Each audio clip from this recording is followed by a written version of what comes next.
Fanatics. Yeah, works for me. Hey, sci-fi fanatics. My name is Ben, and we're going to talk about Cloverfield. We're going to talk about the Cloverfield Paradox. I don't know if you guys saw this thing. Just dropped on Netflix Super Bowl Sunday. So a week ago last Sunday, like literally right after the Super Bowl. And just really quick, like, wasn't it originally supposed to be released in the theater, or at least they had considered? I remember them announcing it that it was going to be released in theater at least at one point, and then it was just kind of like a last minute resort. Do you know that story? Yeah, I know a little bit about the production. I read a little bit about it. So it was based on a spec script called The God Particle, kind of like the last Cloverfield movie, 10 Cloverfield Lane, was based on a spec script called The Cellar, meaning that neither of those movies were actually intended to be Cloverfield sequels or in the franchise, because it's an anthology series. But what happened was it was actually made on a small budget of about $4 million is what it started off. It escalated to $40 million. Paramount actually decided not to put it in theaters because they believed that it wouldn't generate a profit. They just didn't have a lot of faith in it being a big success. And Netflix came in and offered a good $50 million to have exclusive rights to it. Didn't you say originally that there was like, or at least there were several different? It had been several different versions, or at least it was several different short films or something like that. I could have sworn you said something like that. No, the film itself. Yeah. Or the, yeah. Well, it originally started off as its own standalone film called The God Particle, and then it was changed to the Cloverfield Station, which is actually the name of the space station. Major spoilers coming. If you haven't seen it yet, I would actually say don't really watch any further, because we're going to spoil the heck out of this thing for you. But yeah, they ended up deciding to connect it to the Cloverfield universe. In fact, they did end up adding some scenes to sort of connect it to that same franchise. Wasn't originally intended. And so if you have seen the original Cloverfield, of course, which I'm sure you have if you're a sci-fi fan, of course you saw the original, and that blew me away. What was it, 2008? 2008. I didn't realize that. Yeah, it's been a while now. And they're fast-tracking the fourth Cloverfield film, which is working on a title that'll probably change.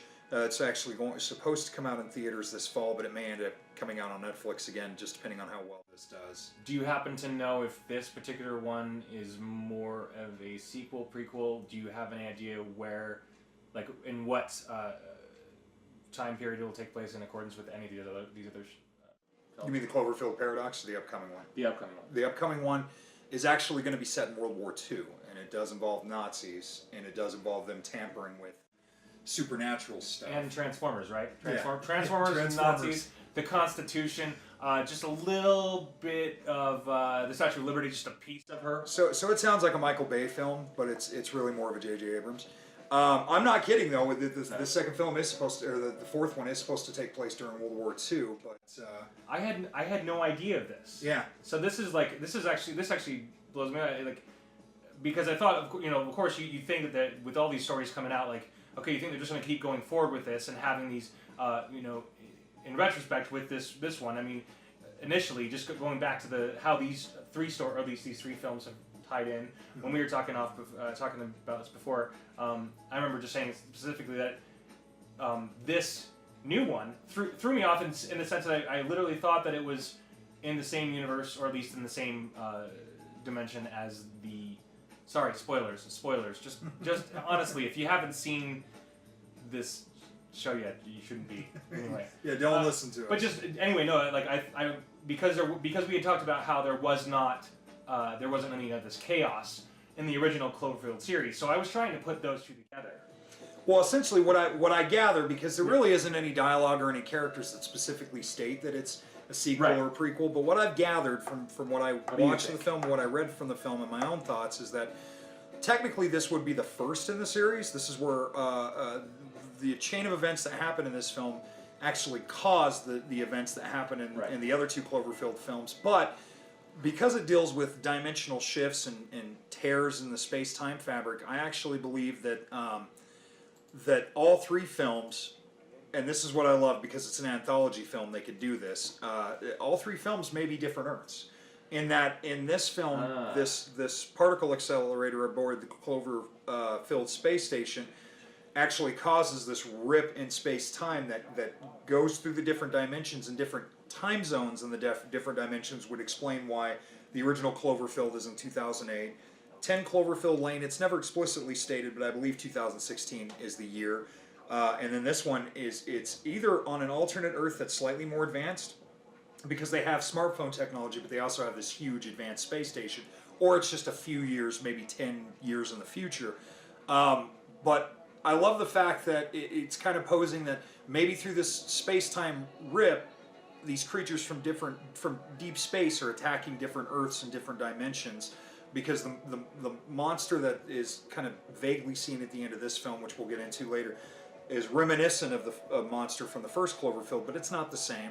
And then in the second film, it was outright alien invasion, like spaceships, like organic spaceships and things. Yeah, that's right. It makes me, and just thinking about all these three different, and especially like you were saying, that there are three different dimensions. Yeah. And it's like, how the hell are we going to actually bring all these people together and somehow be on the same dimension? If not, that's fine. But like, part of me thinks that it's going to be, that's a task. Like bringing all of these different. I mean, you know, if they're all in three different dimensions, we've got the John Goodman film. What was 10 Cloverfield. Did you like that one the best? A lot of people thought that was the greatest one. That one's my favorite. I think even if it had been a standalone film without the Cloverfield moniker, I think it would have been really interesting.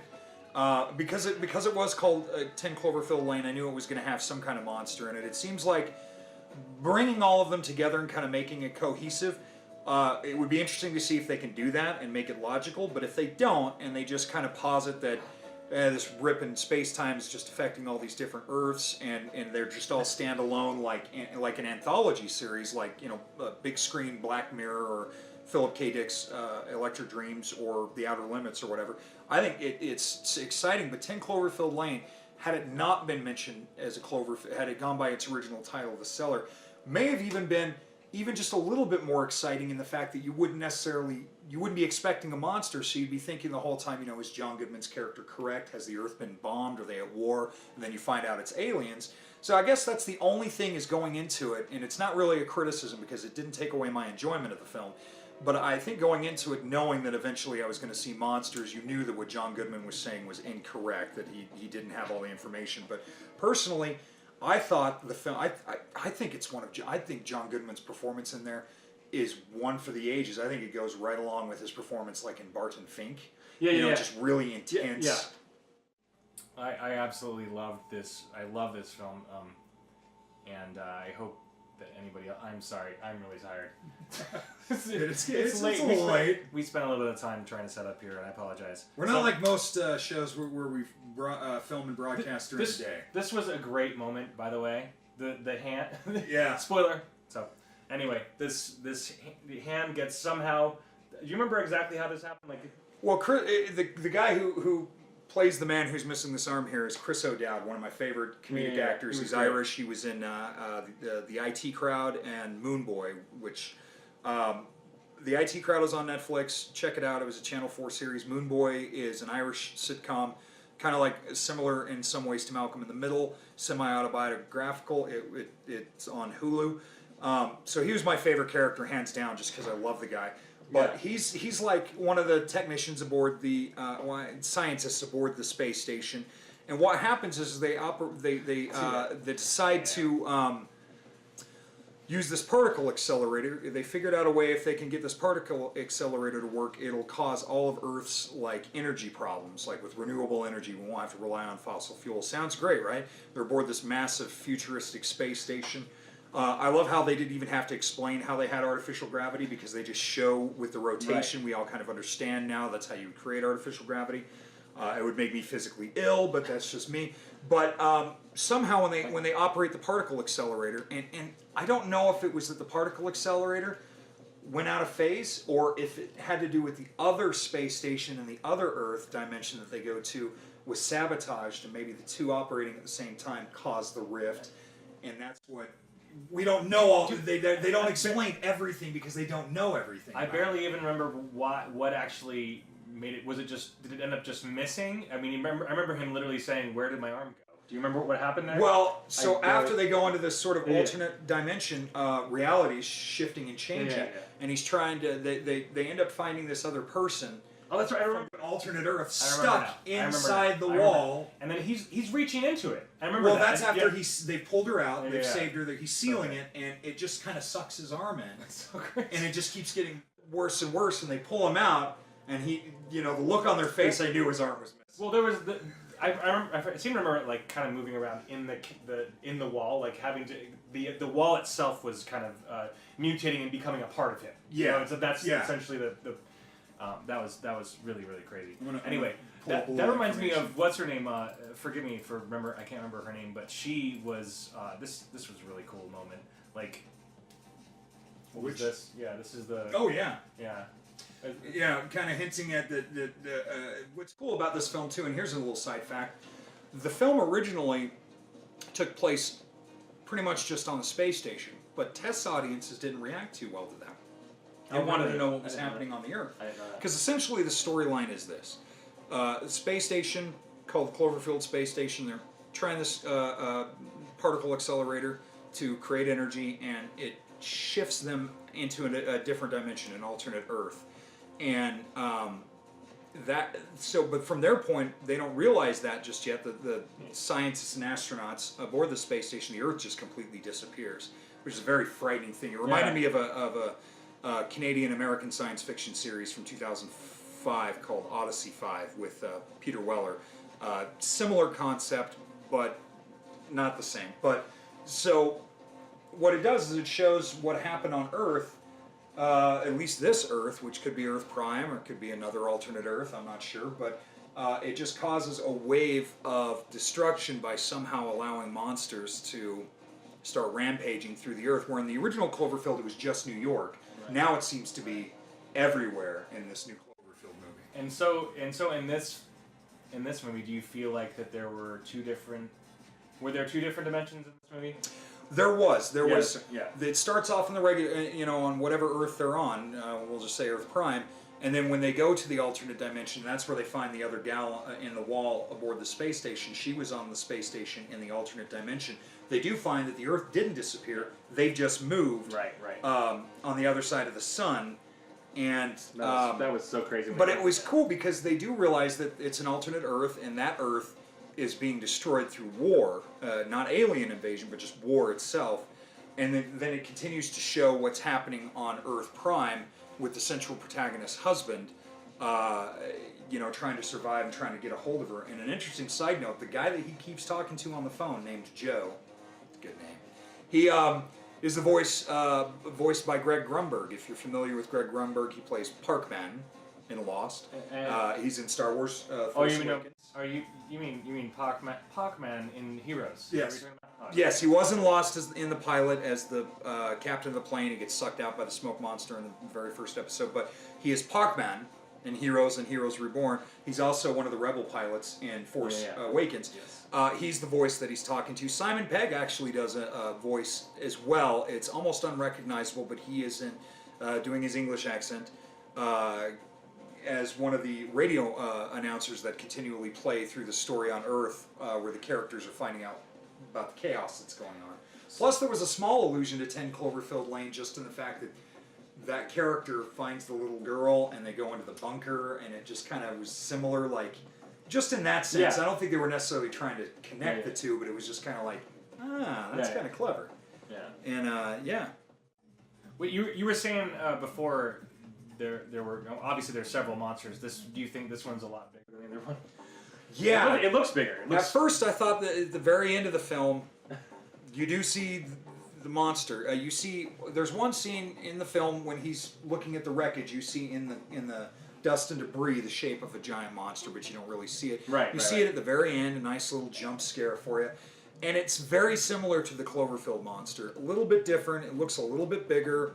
I don't think it's intended to be the exact same monster, but it was kind of a nice, throwback to the original. Yeah, that was, it was. And did you like the original Cloverfield? I did. I actually loved it. I loved it. Did you like it? Oh yeah, I saw it in the theater. It was a good experience.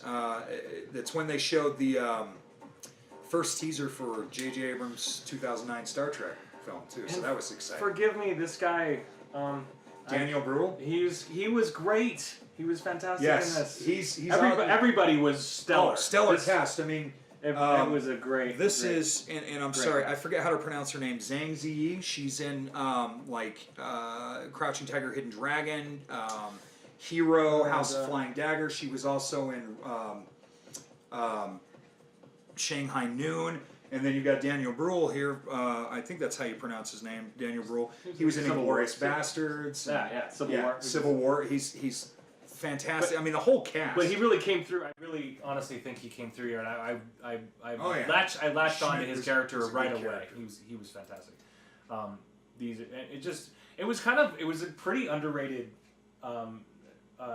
reaction. It seemed lackluster. people seem to not really be into it, when I first finished it, I was like, okay, and I wanted to compare it to all the other Cloverfields that I've seen, and I absolutely love the original. I love the first Cloverfield movie, and I love 10 Cloverfield Lane, of course, and of course I found myself comparing, but then like I gave myself 24 hours just to let it sink in, and it's just like, this was amazing. I truly love this. Honestly, I give it, 4.5 out of 5. I don't know. I'd definitely give it 3 out of 4 stars. She was great too. She was great. She was Yes, fantastic too. the central What's her- actress. what's her name? I believe it's pronounced. Is it Elizabeth Deke? I think is how you pronounce it. Keeping with the Cloverfield tradition, the first Cloverfield film, the marketing is one of the things that's really interesting about these movies, because the first Cloverfield teaser didn't actually say Cloverfield. That was a working title. They weren't necessarily going to stick with it. The original teaser just says 01, 08, Right. 08, or whatever the release date was, and that was on the original posters. The second Cloverfield movie, they kept under such tight wraps that the first teaser trailer didn't drop until about a month before the movie came out. The announcement for this film was literally at the Super Bowl, like during the Super Bowl, and then it was like, go right over to Netflix after and watch this movie. And no, the actress I'm thinking of is, man, I cannot pronounce her name. Oh, geez. You take it for a second. No, I love this. I did love the set. I mean, it was all a real practical set. I mean, at least, of course you have your screens, but beautiful stuff. Just amazing set. And amazing characters, too. I just found so much richness in them. Anyway, you want to? I cannot pronounce the lead actress's name. I'm okay. sorry. She's great. an English actress, but if I say it, it's going to be all wrong. She's been on Black Mirror and Doctor Who, and she's absolutely gorgeous and fantastic in this movie, and she really carried it. Stellar cast, though. I mean, everybody that they've used in this film has done amazing films, like the Captain. He's not an American actor. He's actually English. His name is David. How do you pronounce that last name? Oyelowo. Okay, so he's a British Nigerian actor, and you would know him from playing Martin Luther King Jr. in Selma. He was also in Rise of the Planet of the Apes, Lincoln, Jack Reacher, and The Butler. And his American accent is pretty flawless. I don't think every English actor can do. A lot of times English actors doing American accents. A lot of the times, because I know we have this thing about Americans can't do Brits, but Brits can do Americans, and that's a myth. I mean, all you have to do is watch The Walking Dead. You really think so? But Carl, You can really hear it in it. well, I mean, like, maybe it's the fact that I had known Hugh Laurie from all the British television and films that he'd done prior to House, but he sounded like a Brit doing a Yank. Yeah. It just depends on There the were actor. there were moments. Yeah. I'll tell you now this that you much. mention that. I think Australians are much better at doing American accents than Brits. I did not know that Guy Pearce and Russell Crowe were Australians when I saw L.A. Confidential all those years ago. But yeah, what's odd is this movie it doesn't have a very strong rating on Rotten Tomatoes. I think the critics have been kind of savage to it. Yeah. I mean, it's not the most original science fiction concept or story, but and that's part of the criticism. And I agree that, it's not something you haven't necessarily seen before, but it's all in the characters, and it's all in the acting, and it's all in the situations and the reacting. And one of the criticisms that I've read was that the characters weren't developed that well, and I disagree. I think the characters are very believable and very relatable, and I think you get really invested in them. Well, there's that whole huge backstory that she has. You know, trying to get back to her family. I mean, there's this whole thing where she's trying to, she's having to decide whether she needs to go stay in an entirely different dimension. Yeah. Because her children are dead in her regular world, and she knows she wants to save them because she knows that her other stuff is gonna grab that battery, the battery that's going to go haywire or whatever, and burn particle itself. Yeah, and she finds out. So here she's a character again. Spoilers, and you have been warned. So you can't complain. I'm just saying, but like her character has a really interesting arc because. In her world, her husband and her, they're trying to salvage a marriage that seems to be teetering on the brink because they lost their children. And then she finds out on the alternate Earth that her children are alive and she could go be with them. And so that creates a nice moral dilemma for her. And, you know, overall, I'm going to give it 3 out of 4 stars. I think it's a very entertaining, very satisfactory science fiction film, and I eat that stuff up like mad. So. I eat sci-fi for breakfast. You eat sci-fi for breakfast. And you tell me that like I completely didn't even know that it was a World War II story. The next one's going to actually take place in during World War II. Isn't that what you said? Like yes, I'm actually going to find out a little bit of information of what this next one is called. By the way, I liked Donald Logue's cameo in this as his character has the same last name as John Goodman's character in 10 Cloverfield Lane, so there may be a connection there. But Donald Logue's character, Mark Stambler, a conspiracy theorist discussing the possible negative effects of the paradox, the Cloverfield Paradox. I thought that was really cool to see him. You know him as Bullock, Detective Bullock from Gotham. He's been in films like Blade and this, what is it, the movie, you know Donald Logue. Anyways, I'm trying to think of what the next film is supposed to be called. I'm gonna find this real quick. And we will talk about it. We will talk to you about it if you care. I think they care. Let's see here. Part of the reason why Paramount didn't want to release it too is because of Annihilation coming out, which is also from Paramount. But they probably felt like it was too many science fiction films coming out at the same time. I am psyched for that. I am really psyched for Annihilation. Yeah, I haven't read the book, but the movie looks fantastic. Overlord is supposed to be the working title so far. It'll probably be changed to the Cloverfield Overlord or something like that. But it's being described as a supernatural horror film as opposed to science fiction. And that one is J.J. Abrams' producer through Bad Robots. That one is expected to come out this fall. There's no date for sure, but it is supposed to serve as the 4th installment of the Cloverfield franchise. And again, it's in 1944, 2 American paratroopers are shot down over Normandy in the midst of the D-Day invasion, so that's going to be fun. And they discover, not that that's fun, and they discover that Nazis are using supernatural forces against them, but it'll probably have something to do with the rip in space-time. Because if you theoretically opened up a hole in space-time to all the different dimensions to allow monsters in, theoretically, they could hit any time in any of those planets' history or future, because it doesn't matter. And that's what we were talking about specifically for the writing. It's like it leaves things open so that they can write. I mean, they can just keep writing stories for this universe so many times. They could literally make it into like a 10-film series because you're opening up. It's like Doctor Who. You're opening up space and time. Yeah. And that's what's exciting is we've never really had like a science fiction anthology series, like I was saying before with Black Mirror and Electric Dreams and Twilight Zone and Outer Limits. We've never had this on such a sort of an epic scale, a big budget scale. And the fact that we now live in a time where all my comic book heroes can come to life, all my TV shows can be brought back to life that have been canceled or move on to the big screen, and now we can actually have a really awesome sci-fi and supernatural anthology series on the big screen.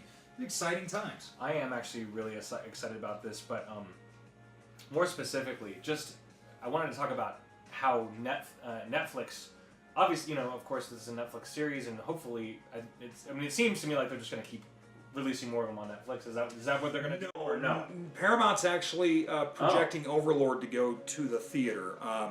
What basically happened is Netflix just kind of swooped in and said, we'll give you take care of it. more money than what the film's budget costs for exclusive rights. Because they were literally worried that they were just going to lose money. Yeah. Now, that's not to say that, I'm willing to bet that once Overlord, if that stays the working title, or if it becomes Cloverfield Overlord or whatever, Netflix will probably have the exclusive rights to stream it once it's available in that way. You probably won't be able to get it through iTunes or Hulu or Amazon. Part of me, I know and the world's changing, and I know that we probably, there's going to be a time where box office will be, not obsolete, but it won't be as a big of a thing anymore. It's like, I really would have loved to have seen how many people actually watched this on Netflix, how many people actually were turned on by it and excited about it. Yeah. Hopefully all the old Cloverfield fans were. I'm hoping that it really did well. I'm hoping that, but it's like, those are the things, it's like, it's a different world now that we're living in, where we won't get that. We're not going to get, this made so-and-so at the box office, so therefore it was a success. But all of that information is just kept private by Netflix, and so we have really no idea how successful it really was, in the sense of, creating fandom. And right. I guess we'll find that out at some Comic-Cons or whatever. I hope so. All we really know right now is that it currently holds a 16% rating on Rotten Tomatoes, just based on 92 reviews. I didn't even look at that. That's just 92 critics. Now, keep in mind, it's science fiction, and as you sci-fi fans, we all know, sci-fi always takes a pummeling. Yeah. If it's not Arrival, which is a spectacular film, or something like Midnight Special that is more personal or earthbound, people tend to crap all over these movies, and I don't think that that's very fair. They're not intended to be Shakespeare or Shakespeare in Love, and we don't need another Shakespeare in Love. It's good escapist fun. It ignites the imagination. It's a good concept with a good cast, and it's got nice twists and turns, and it's fun. It's a good movie. Joe and I are actually working on a movie called Shakespeare in Hate. It was Shakespeare in Heat first, then it was Shakespeare in Hate. Now, it's just Shakespeare the Hater. And it's a revenge fantasy. It's Shakespeare seeks revenge on all the critics who savaged his plays. So think kind of like Quentin Tarantino with a little bit of maybe Robert Rodriguez and a little bit of Bill Shakespeare, and it's just going to be bloody goodness. Because Shakespeare was kind of the Tarantino of his day, right? He wrote a lot of bloody stories, a lot of violence. Yeah. Macbeth is not wholesome family entertainment, so that's coming. Now there is something, doing some Shakespeare in the style of Tarantino. That would be interesting, wouldn't it? You'd have to have Sam Jackson doing some soliloquies that end with Sam Jacksonisms. I'd pay to see that. So you're welcome. So hopefully someone. By the way, that is copyrighted. so you can't steal that. We'll have a copyright on it. It's poor man's copyright. It's there. Okay, so forgive me, I jumped the gun on this earlier. I was just so excited to talk about this. We're going to talk about X-Files now. Ooh, yeah. So, and I don't know if any of you guys have watched the channel before, we absolutely love the X-Files. It is an amazing series. If you are someone who just hasn't seen it or only seen a few episodes here and there, you would be doing yourself a huge favor if you would just kind of, just go slowly through the entire 10 seasons prior to 11. this one. Oh, I know, yeah, but just prior. the prior to this one. So honestly, it's so worth it. It's on Hulu right now, but it's just such a great series, and I love it. I get emotional about Mulder and Scully. I really do. I get emotional about their experience, especially in this episode. Like, Scully has an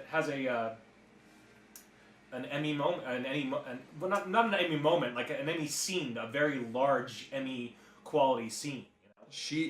Gillian Anderson performs the hell out of herself in this episode, and she's done great dramatic work outside of the X-Files, but this was really. Again, with the concept of the X-Files, there's so much to work with because you've got standalone episodes, you've got arc episodes, the continuing mythology, you've got humorous episodes, you've got very dark, nihilistic episodes, you've got warm episodes, and then you've got episodes that are character-centric. episodes that focus on the lone gunman or the cancer man or Mulder, and this is one of Scully's, and it's one of her, I think, finest performances. This episode is also good because it touches upon William, her son, which we haven't seen since he was a baby. So let's get into the images, shall we? Yes. Shall we go through the images? Let's go through the images. This is really cool. We actually spent some time on this, so here we go. So this is great. I loved the. I'm sorry, forgive the blur, but anyway, this was a great moment.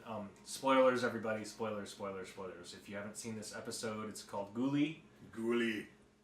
And we can't stress Ghouli, enough. Ghouli. We spoilers. We've seen the episode from what it sounds like a few times now. Yes. I've seen it twice. You said you'd seen it 3 times? I have to always watch it several times to really get it again. So yeah, just not 3 times. Well, they're so rich. Yeah. Some of the episodes are so rich and multi-layered, like the one from the previous week that we've already covered, The Lost Art of the Forehead Sweats. I've now seen that half a dozen times because it's so rich and so full. Like, certain episodes just demand multiple viewings to catch all the nuances and subtleties. Like, for instance, in this episode at the very beginning, and you were gonna talk about that. So no, this is just of course these 2 girls. We don't need to lay out the story, honestly. If someone's seen the movie, seen this episode, we don't need to go into all details about this. But I particularly loved this ship. I mean, it seemed like it's all real. The whole thing was filmed on a real ship. This, she falls through this thing. It was like a real old. It was almost like a tugboat or a tow, like a fishing boat is what it looked like to me. And then, I mean, they literally think that they're both this Ghouli character. Sorry if you can't see it; it's kind of a dark image. I apologize. We tried to find the best image we could. Sorry, but it's really cool. I mean, and you said specifically that something that a child would dream up. Isn't that what you were saying? Yeah. So I mean, in the opening, the cold open, 2 girls that seemingly unrelated. Are on this fishing boat together, this old dilapidated fishing boat at night, which is always a dumb idea. I mean, you never know what can happen. You got rusty nails. You got rust. Sepsis. And they both think that they see this monster when in fact they're actually looking at each other. It's all about William, Scully and Mulder's child that has alien DNA, so technically not really Mulder's child, but. And he has the ability to make people see what he wants. In fact, the tagline for this episode was interesting because it wasn't the truth is out there. It was you see what I want you to see, which I thought was really fascinating. But both of these girls that are seemingly unconnected see this monster named Ghouli that they've been reading about. And they think each other is Ghouli, but yeah, that's what they see. Yeah. And they kind of viciously attack one another. But the monster itself is cool looking as you can't see here. It actually looked like the type of character or creature that a 15-year-old boy would imagine you to see. Like, it's, very horror movie-esque, but not realistic looking. It was very, very cool. It's very cool. So, and Mulder says some funny things about it. When they first talk about it, he's like, I cared about Frankenstein so much more, and he has this whole spiel about it. Yeah. Do you remember what he said? I can't remember what he says, but he says some really interesting stuff about it. So anyway, we're going to move on just to get onto this next. So we just pulled some shots of this, and I apologize if some of them are funny. So hypnagogia, this was interesting. Characterized by dream-like visions. This is I've never heard of this. This was Scully's monologue intro monologue that was it's really amazing. It's a type of sleep paralysis. Yeah. Yeah. So the in between,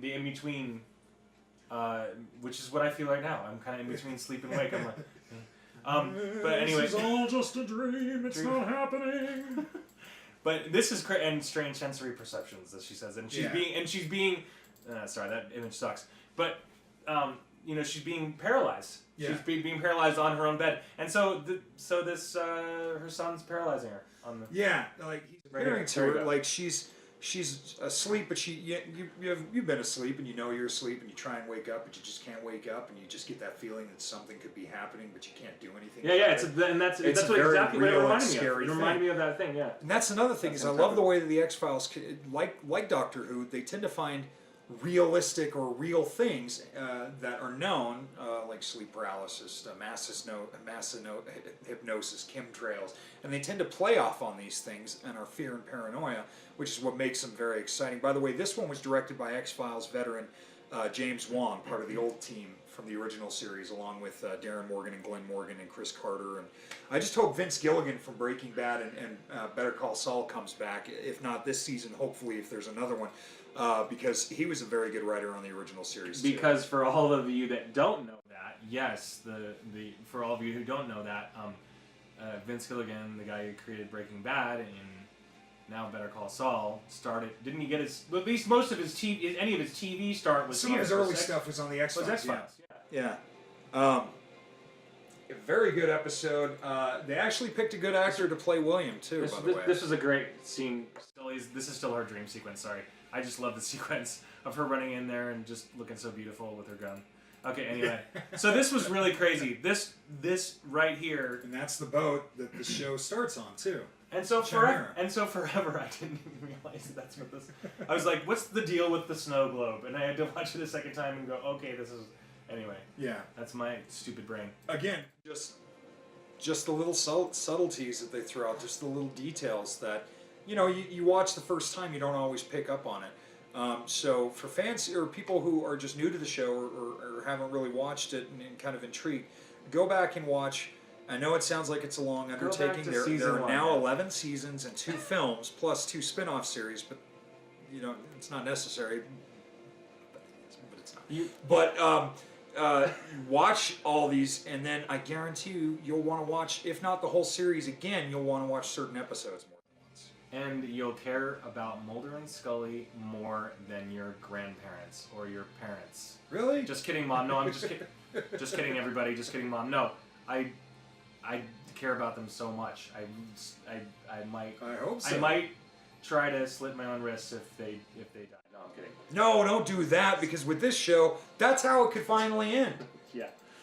I mean, I honestly I don't thought think that it when, back in the late 90s or early 2000s, when David Duchovny and Gillian Anderson were kind of going through their Leonard Nimoy, I don't want to do this anymore, I'm over it kind of phase, I honestly thought that that's how they would be written out, is that they would be killed, and that terrified me. On a side note, I kind of wish that originally when the 2 lead actors had done several seasons and were kind of itching to do other work and didn't want to get sort of typecast or bound to the show, they did have an interesting idea of introducing new characters, Reyes and Doggett, Robert Patrick, I love that guy, as a way of continuing the show but with new people, which is probably how FBI works anyways. It's probably not the same people all the time, but the fans, fickle bunch, don't want the show to end, don't like the new people. So, and when it was over, I was kind of sad, like, that's it, like, 9 seasons in a movie. I mean, that's a long run, but I could always go for more. Well, there were like 3. Did they end up? There were 3 X-Files films. No, there's 2. There's only 2. There's Fight the Future and I Want to I Believe. could have sworn there was a 3rd one. Damn it. It's the main. Mangala effect. The Mangala effect, for those of you who watched our last podcast about the X-Files, it's the Mangala effect. What was the other versions that they thought of? They thought there were other names of this. That is the other name, because it's the Mandela effect. Right, the Mandela effect. See, now people are going to probably start, because those of you who know what the Mandela effect is, now from this episode, people are going to start remembering it as the Mangala effect. It's too damn clever. It's just too clever. And they're right on the pulse of the zeitgeist, too. Always on the pulse. Because the Mandela effect is something that's been known on the internet for a few years, but it wasn't in the popular lexicon, the pantheon of pop culture, and now it is. Genius. So this is my Star Wars moment here. Scully discovers the ship and sees it in the snow globe, and it's called the Chimera, which is Thrawn's ship. I don't know. That's right. And I have Thrawn's action fleet ship. I mean, obviously, it's like, okay, Chimera is apparently a common name for a regular ship, a ship that would be on the ocean. Yeah. I mean, obviously here, but it's for me. I'm like, it's Thrawn anyway. It wouldn't This is a surprise funny me moment. though. It wouldn't surprise me because It's a lot of people that write this kind of stuff are fans of Star Trek and Star Wars and Alien and Terminator. And Okay, yeah. So Doctor Who and all that stuff. It's like Lost. Lost, almost every episode has a Star Wars reference. Yeah, You know, and this is Lost before Lost, and different, but similar. I hadn't realized that. Maybe we should do an episode about that. Just the Star Wars connections? No, the Star Wars connections in Lost specifically. Oh yeah, no, I'd be down. Like, okay. We could literally go every episode through, you know, all 6 seasons. And there's usually a reference. If this is something you're interested in, let us know. Let us know. Comment in the comments, and if that's something that you even care about. I mean, I know that Lost was. It seems like a generation ago. Well, but 8 years now. Well, I know it's something that did start It started a different world of TV. I mean, I think. I mean, at least, and it's like back. I agree. Yeah, I think it really changed television. Well, kind of like how Twin Peaks and the X-Files sort of redefined not just genre television for the 90s into the early 2000s, but I think just what you could do with television in general. I think that Lost was very much the successor during the early 2000s to 2010. I think it's very much... so, you know, whether you've seen the show or not, whether you hated the ending or not, Lost very much takes its pantheon along, takes place along, you know, has a place on the shelf right along the X-Files and Dark Shadows and The Prisoner and Twin Peaks and all that. I love this. By the way, just kind of want to point this out. Like the Lost Art of the Forehead Sweats and most of the episodes this season, 100% approval rating on Rotten Tomatoes. Universal acclaim because it is such a well-acted, well-written, emotional story. There's a real emotional core at the heart of this story. Speaking of this, okay, so we're getting to the next part. Oh, before we get to that, this is hilarious. This is there's another FBI guy who says you're trying to find answers to questions nobody else is asking, and I love Mulder's response. I appreciate your input. That is so Mulder. Well, that's just it's actually just very funny for people who have seen all 10 seasons of the X-Files because that is something that Mulder's always doing, asking the questions that nobody else does, and that's why it's like it's a funny. Like it's a jab at everything. So it's really brilliant writing this year. Like I am blown away by the writing this season. So you know what's funny is a lot of the last season, that came out in 2016, the 6-part event series, because we didn't know it was going to lead into another series with the huge cliffhanger, wasn't as well received, and yeah, I don't get it because I think the writing of those was just as good.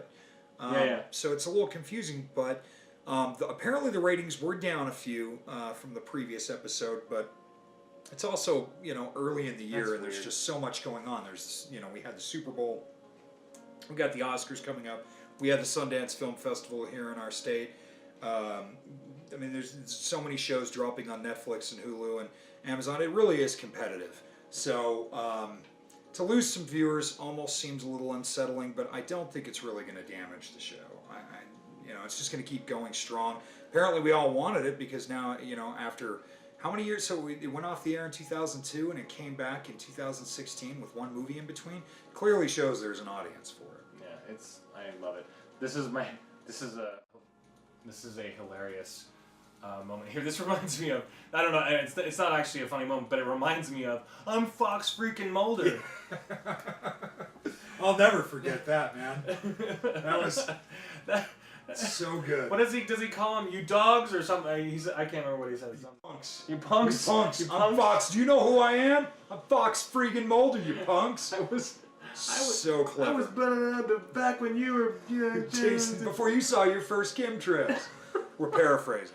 That was a great moment in episode 4. I don't know. 5. That was the segue episode. That was the Lost Art of the Forehead Sweat. Okay, so this is no, that was episode 4 because this is episode 5. Yeah.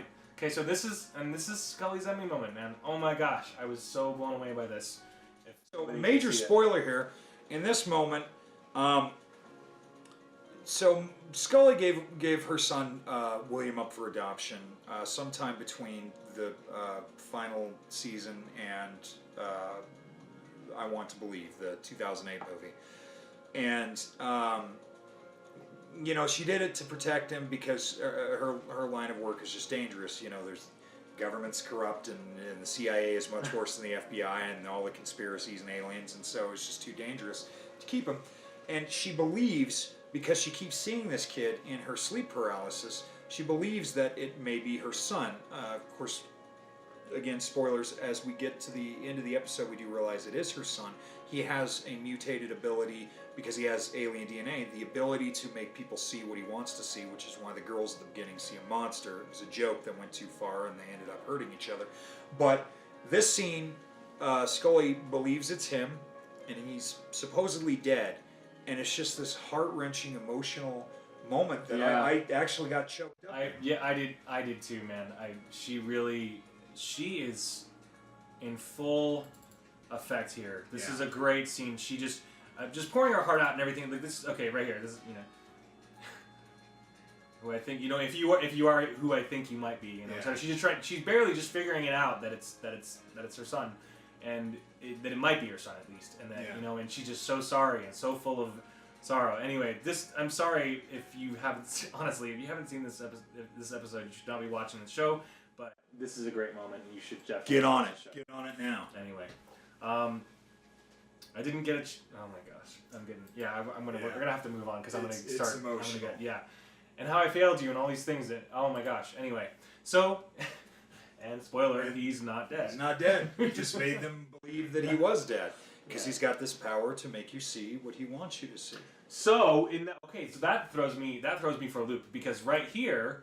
Okay, I actually didn't pull the screen. So, she actually, she does come on. She actually does, she inspects the bag, because they're like, what did you do with the body? And she's like, inspects the bag, she's like, there's no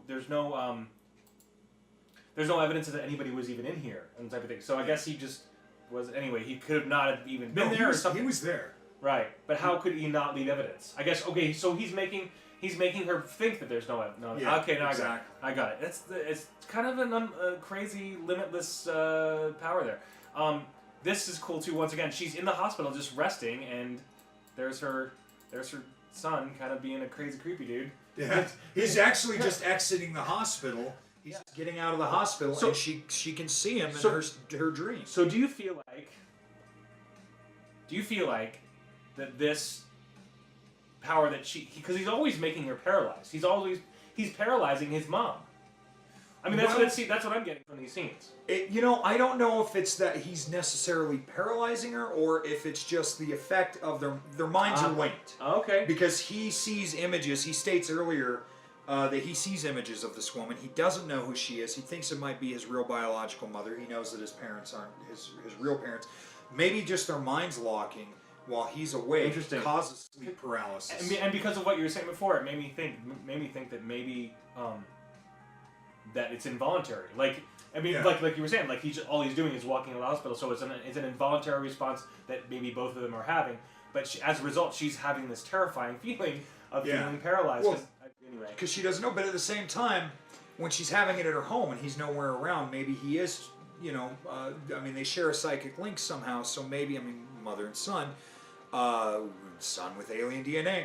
Maybe he is trying to project, but he did mention too that he sees images of her, and he doesn't really know who she is. But they do have two scenes of very sweet dialogue exchange. That's just and so I didn't get into lovely. that, but it's great. But she doesn't see him as William. She sees him as a different character entirely, and the dialogue and exchange is just so sweet and so genteel. Like it's very warm and happy. Well, it's crazy too because the first time I saw it, I had no idea. Of course, I'm just kind of, I have this kind of a blank slate every time I see an X-Files episode. It's kind of weird because there's so many things that can happen, so many different directions you can go, that I'm literally at zero. And I know, like, members of my family, my sister and stuff, they can predict stuff, and for me, it's like I feel like I tend to get more out of it because I'm just like, what the? And I'm actually easily surprised by this show. I think that's maybe probably, you're not looking to find and honestly, and that's the thing is that I really don't. You're going along for the ride. That's what I try and do. And it's crazy. This anyway. So I guess he leaves her the snow globe of the Chimera right there. Anyway, that was her no sign of anyone being there. So that was my moment of that. This was cool. Yeah, this was great. William, this was great. But it's not William. I love that line too. Don't give up the big picture. That's great. I think it's very cool too. They picked this actor, and I always forget his name. So they can't see that when you're pointing at that. Oh, I'm terrible. It's okay. Sorry. So this actor You can see that. I always forget the actor's name, but I know him best from Lost. There he is. He was in the Dharma Initiative training videos, those fantastic retro videos. But that's who he's making Agent Scully see when they're coming across each other. He was on Lost, right? He was on Yeah, Lost. yeah. He's been in a million other things. He's been in a lot of other programs since then, but I thought it's very interesting that it's like he wants to reach out to who he believes his mother is, but he still doesn't fully trust her.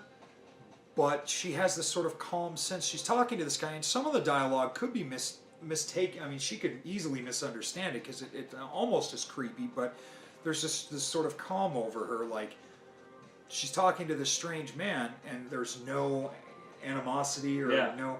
It's just totally comfortable because, as you've come to find out, it's her son, but he's in disguise. And those scenes are, I think, aside from her emotional moments over his corpse, bearing her soul, and that must have been a hard take for her. I'm sure when they had to cut, it wasn't just, she probably didn't break character right away. It was like, give her a minute, you know. But these moments are probably my next favorite moments in the entire episode, which is full of great moments, but it's just those nice character interactions. This was crazy too, because and I realized after the third time, my third viewing of this episode, you can tell she is a full-on mother throughout this entire episode. She's like looking through the room and figuring and trying to figure out, oh my god, like looking through like baseball stuff and all these things and just like wanting to find out about him. And it's this crazy thing, and I had no idea until anyway, but she's just all about, like, she is a total mom in this. And anyway, she's like, this is what she says to him right here. She says, who are, you know, she's like, who are you? And, you know, he says, just don't give up the big picture. Anyway, just really amazing. So this cryptic, but not unsettling. And just real quick, that actor's name, Francois Chow, Cambodian-American actor. He played Pierre Chang in Lost, the host of the Dharma Initiative videos. If you move towards me for a second so people can see him. Okay. Or, you know what? I'll just... There you go. There we go. There he is. Move! All right, everybody. This guy right here. Yes, our spontaneous, really high-end pro editing. That's us. But you love it. You keep coming back for more. Yeah, okay. So this was this is a great moment. I love Skinner. We've talked about Skinner before. I think it was a funny moment because this is the episode where Mulder's like, he tells the guy at the coffee shop to call him Bob. Yeah. Remember? And he's like, you want me to explain Fox again? F-A-U-X? No thanks. Not for the millionth time.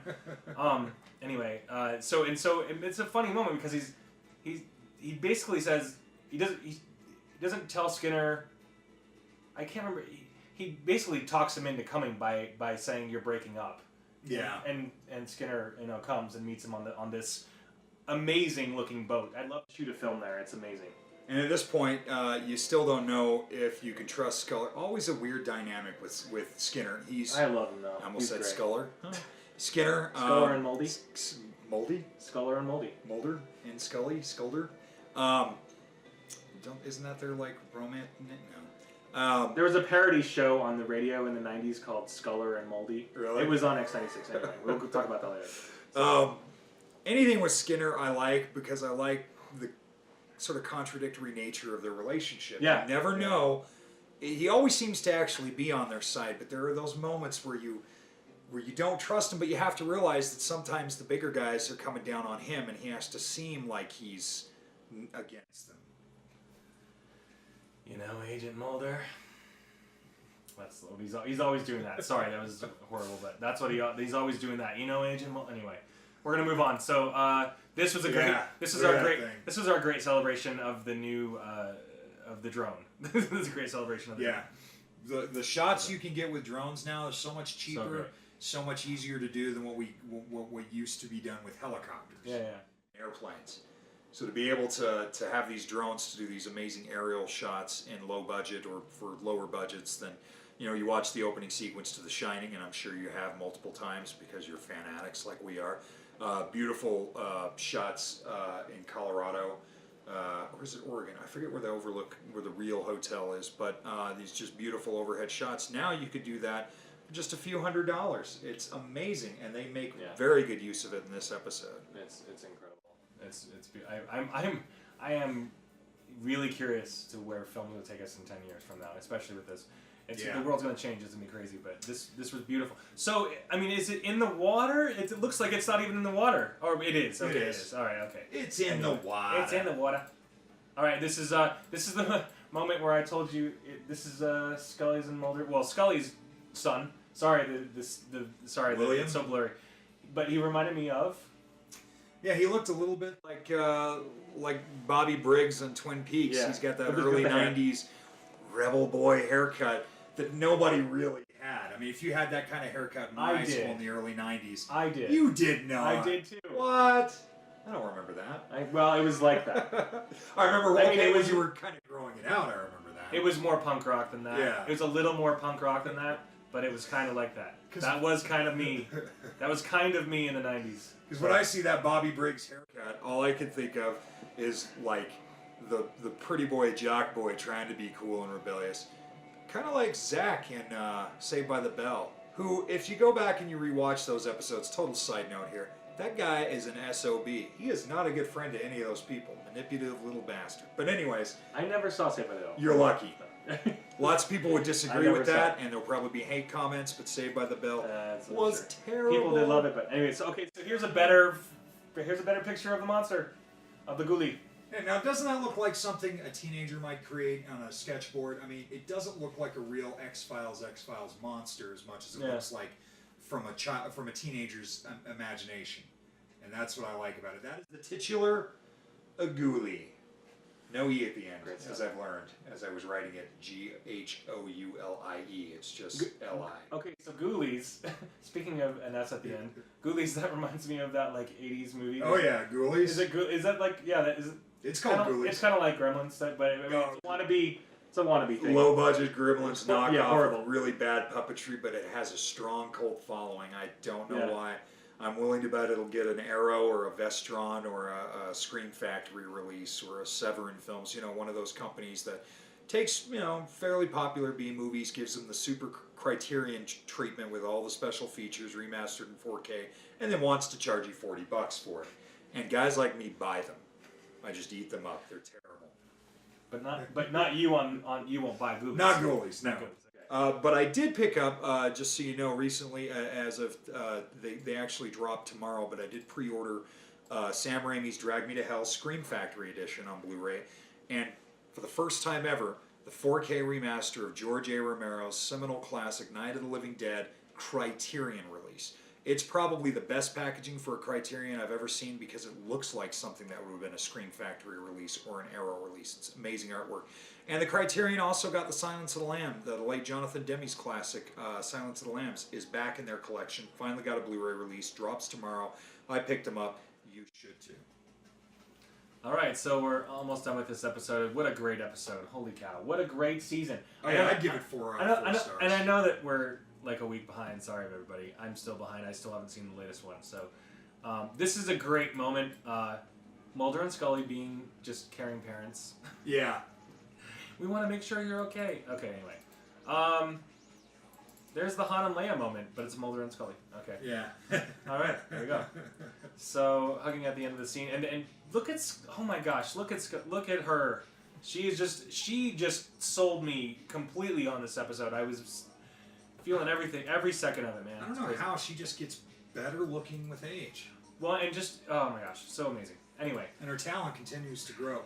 Yes, this scene... Great. This moment right here, that you're about to, this clip, or still, final time she runs into William, disguised as this man, so perfect, and sweet, especially when she makes the realization that it's William, and just realizing the conversation that they were having. Oh man, just what he says. I don't believe that for an instant. I believe that he'll be back by the end of the season or next year. That's just my thought. I doubt we'll be seeing each other again. All right. So anyway, Mulder and Scully, we love them. Well, that's and also he had that line to her too that I thought was really good when he says, "You seem like a nice person. I wish I could know you better." Now, that was almost heartbreaking to me because I want, you feel for Scully in this episode, you and really it's do. because of Gillian Anderson's performance. You really so want her amazing. to get to know her son. And it's weird that you could care so much about these fictional characters in that context. I give it 4 out of 4 stars this week. What about you? I mean, almost every episode this season has been in that ballpark. I Yeah. would have to give it at least 4.5 out of 5. Yeah. If we're doing that, 8 out of 10 if you want to do it that way. Whatever. I mean, sorry. So 5 boners. Whatever, however you want to do it. So I'm in love with this season. It's Yeah. like it's crazy. It's just getting better and better anyway. So I just hope that they keep making at least a few more seasons. I just wanted to keep going. And Yeah. do you know if they're gonna keep going after As far as I understand, this is not intended. It could be the last season, but I don't think it's necessarily intended that way. The last season we thought was going to be the last. I'm under the impression, because I haven't read anything official, and it could be. If it is, if there's any official information, please feel free to comment. But as far as I know, as long as the scripts are good, Gillian Anderson and David Duchovny are willing to do the show in a semi-regular basis. Yeah. I don't think they're planning on doing it every year. But real quick too, you said you were a Skinner fan. Just wait till we review the next episode, Kitten. It's a Skinner episode, and it's so good you're gonna love it.